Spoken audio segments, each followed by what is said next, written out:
Hello family, कैसे हो आप सब? बढ़िया एकदम। तो ब्लड रिलेशन की एडो लाइब्रेरी में आपका स्वागत है। तो ध्यान से देखना, जो ब्लड रिलेशन वाला चैप्टर है इसमें हम लोग जनरली 2 से 3 टाइप के क्वेश्चन होते हैं।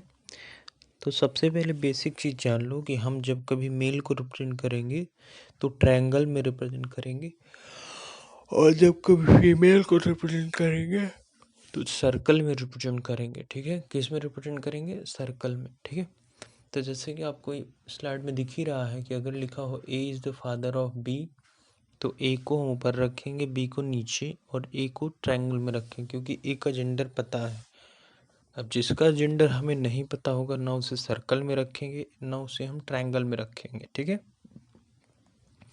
अब जैसे अगला है कि A is mom of B, तो ए को हमने सर्कल में रख दिया क्योंकि हमें पता है ए का जेंडर।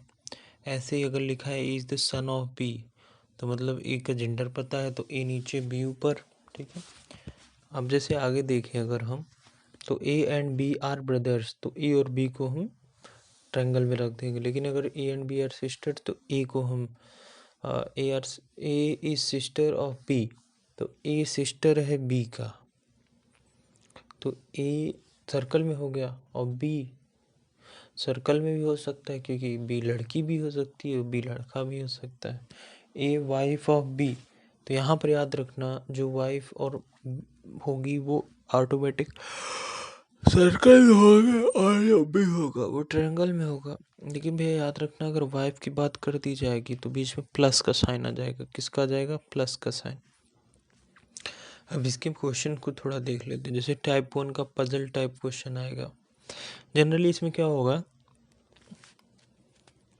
कि कुछ यार मतलब D is the son of C and bro of E and E is the niece of F, C is the sister of B, ऐसा कुछ देगा तो आपको एक फैमिली ट्री टाइप का बनाना है और फिर आंसर आ जाएगा। तो टाइप 1 बड़ा इजी है, पजल टाइप वाला। ठीक है, लेकिन अगर आप सामने स्लाइड में देख रहे होंगे कि लिखा है some specific word which is used in question, जैसे कि लिखा है हु, बट, वाइल, एंड, ये सब। तो याद रखना, अगर हु कहीं लिखा है तो वो ऑब्जेक्ट के बारे में बता रहा।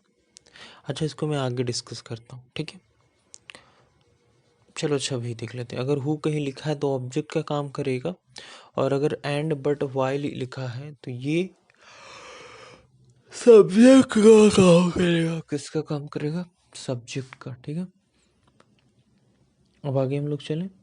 चलो अगले स्लाइड में चलते हैं हम लोग, वहाँ पर देखते हैं अपनी बातों को। ठीक है, तो जैसे कि मैंने आपको अभी पीछे बताया भी था कि टाइप 1 में पजल का क्वेश्चन, जैसे is the husband of B, is the ये, तो ए का बी से ऐसा कुछ रिलेशन पूछेगा। ठीक है, और अभी मैंने हु, बट, वाइल वाला भी बता दिया। अब चलते हम लोग टाइप 2 पर। ठीक है, देखो यार, एक क्वेश्चन जैसे लिखा है each child in a family has at least 4 brothers and 3 sisters, then what will be the minimum number of children in the family.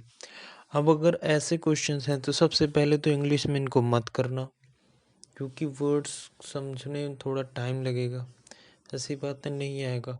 जैसे दिए each child in a family, जो भी फैमिली है उसमें से हर फैमिली में प्रत्येक भाई, प्रत्येक बच्चों के पास एटलीस्ट 4 ब्रदर तो ज़रूर है, मतलब टोटल 5 लड़के तो होंगे क्योंकि सबके पास 4 ब्रदर हैं, और 3 सिस्टर। तो अगर 3 सिस्टर्स हैं तो इसका मतलब सिस्टर केवल लड़कियां ही हैं और लड़कियों की भी सिस्टर्स हैं। ठीक है, जैसे लड़कों के लिए अपने 4 भाई हैं तो लड़कियों के लिए भी 4 भाई, वैसे लड़कों के लिए अगर 3 बहनें हैं तो एक लड़की अगर रहेगी तो उसके लिए भी 3 बहनें, इसलिए 4 बहनें होंगी, तो टोटल 9 बच्चे उस घर में हो जाएंगे। तो ऐसे क्वेश्चंस को पढ़ना है, हिंदी में निकालना है, और अगर हिंदी में डायरेक्ट कर लो तो जल्दी होगा, टाइम ज़्यादा वेस्ट नहीं होगा। ठीक है, और अगर ज़्यादा वेस्ट हो रहा हो तो क्वेश्चन को स्किप करके आगे बढ़ जाओ। चलते हैं क्वेश्चन टाइप 2 पर। ठीक है, अब अगर यार तुम देखोगे टाइप 2 वाला क्वेश्चन कि अगर कहीं लिखा है m+n, मतलब m is bro of n, m×n मतलब m is husband of n। हाँ, तो मतलब इसमें कोडिंग वाली चीज़ें रहेंगी। क्या रहेंगी? कोडिंग वाली चीज़ें। तो यार देखो, अगर सीधा सीधा दिया है तो सिंपल सा कर लो, जैसा कि पहले वाले में दिया है। लेकिन अगर उल्टा दिया है तो याद रखना तुम्हें चलना है अपनी कोडिंग के अकॉर्डिंग। जैसे मैं इसका बेस्ट एग्जांपल आपको देता हूँ।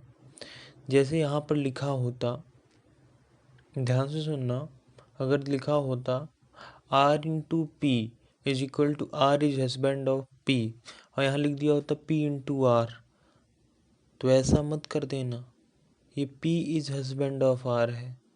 ठीक है, तो ध्यान देना वर्ड्स पर, सबसे ज़्यादा इंपॉर्टेंट क्या ध्यान देना है, वर्ड्स क्या दिया है। ठीक है, हम लोग चलते हैं लास्ट टाइप में, टाइप नंबर 3, जिसे बोलते हैं हम लोग पॉइंटिंग फॉर्म। ठीक है, तो देखो फैमिली, पॉइंटिंग फॉर्म क्या है कि दो टाइप का होता है। पहला डायरेक्ट फॉर्म ऑफ क्वेश्चन, दूसरा इनडायरेक्ट फॉर्म ऑफ क्वेश्चन।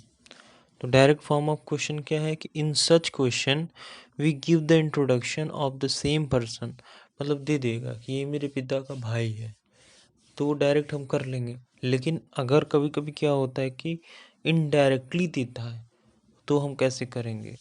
तो दो टाइप के होते हैं, जैसे कि आपको दिख ही रहा है स्लाइड में। अब हम लोग देखते हैं आगे कि इन दोनों टाइप में कोई भी टाइप आ जाए तो हम कितने टाइप मेथड से इसको कर सकते हैं। तो जनरली दो मेथड है, तो देखते हैं उन मेथड्स को भी। ठीक है, देखो, तो यार इसको करने का दो तरीका है, एक तो है खुद पर इमेजिन करके सॉल्व कर लो, और एक है आप फैमिली ट्री बनाओ।